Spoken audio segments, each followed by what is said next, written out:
Two my channel Supriya হামলে kitchen. আজ আমি আপনাদের কাছে নিয়ে এসেছি ইলিশ মাছের ভাপা। তো তার জন্য আমি বেশ কিছুটা সর্ষের তেল দিয়ে দিলাম।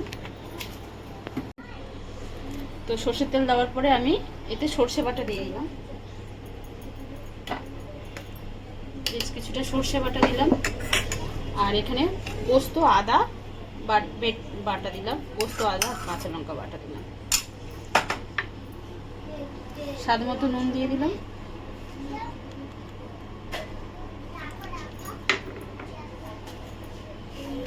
স্বাদ মতো চিনি দিয়ে দিলাম।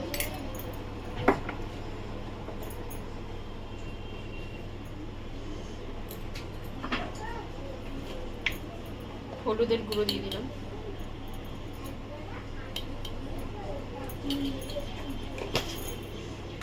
এবার এটাকে মাখাবো।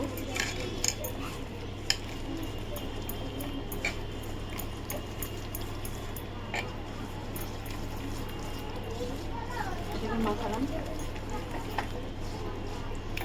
এবার দেখুন বন্ধুরা, আমি একটা ইলিশ মাছ কেটে নিয়েছি, কেটে ধুয়ে নিয়েছি। এটাকে এর মধ্যে দিয়ে দেবো।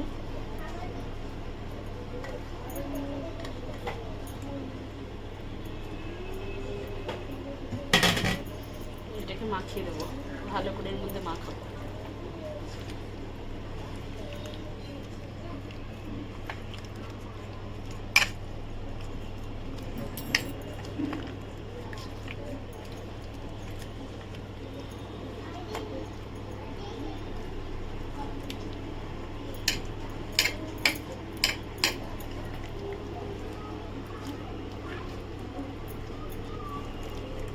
দেখুন বন্ধুরা, আমার মাখানো হয়ে গেছে।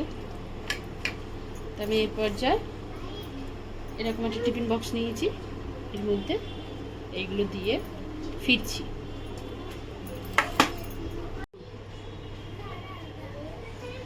দেখুন বন্ধুরা, গ্যাস জ্বেলে দিয়েছি।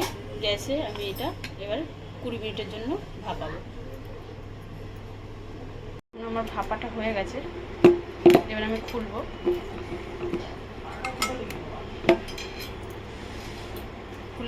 খুলে নিলাম। তো আমি আপনাদের দেখাইনি, কাঁচা লঙ্কাটা দিয়েছি যে, তো এখন দেখিয়ে দিলাম। তো দেখুন, আমার রান্নাটা কমপ্লিট হয়ে গেছে। আপনারা ট্রাই করবেন, ট্রাই করে কমেন্ট সেকশনে কমেন্ট করে আমাকে জানাবেন। আর আমার চ্যানেলটা লাইক অ্যান্ড সাবস্ক্রাইব করে দেবেন। Thank you for watching.